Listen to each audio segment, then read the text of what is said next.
So this was a pretty decent start. Not super exciting, but then again after Flash, it had some pretty big shoes to fill. We get the opening of the new season, a decent amount of action with the new villain. Well, two new villains, as the second one showed up at the end. But we knew we were going to get away from the supernatural and the more crazy villains we've had the last couple and go back to just more traditional villains. Guys that are just trying to take over the city and just be criminals. I kinda like that. Maybe more will show up later, but that's sort of what they were going for. We have the discussion of the old characters that aren't likely coming back, or at least not for a few more seasons. We have Oliver trying to juggle being the mayor and the Green Arrow, while having to figure out about getting a new team. He doesn't want to get a new team, but he also is slowly realizing he needs to get one. And I think that's good.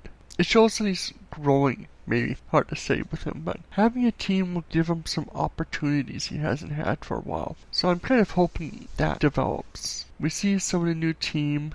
We got our Casey Jones-like character. I'm curious about him, but this one mostly falls over being kidnapped at Laurel's statue unveiling, where she was going to be, where they made a statue for her in memory. And he gets kidnapped by the villain to lure the Green Arrow in. Of course, he's the Green Arrow, so he can't.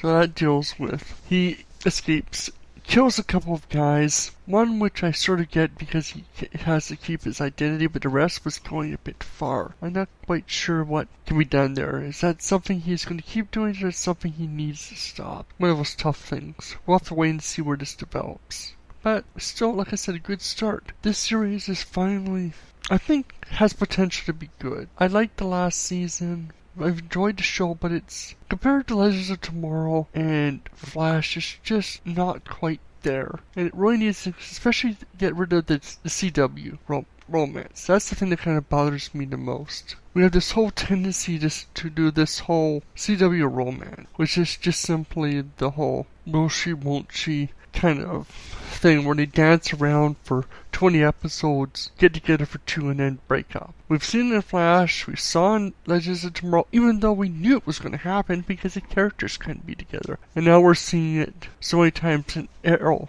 Hopefully it won't happen in Supergirl, but you never know. But for now, it's a decent start, so I hope this is a better season than the last one. I didn't hate the last season, but it wasn't perfect either.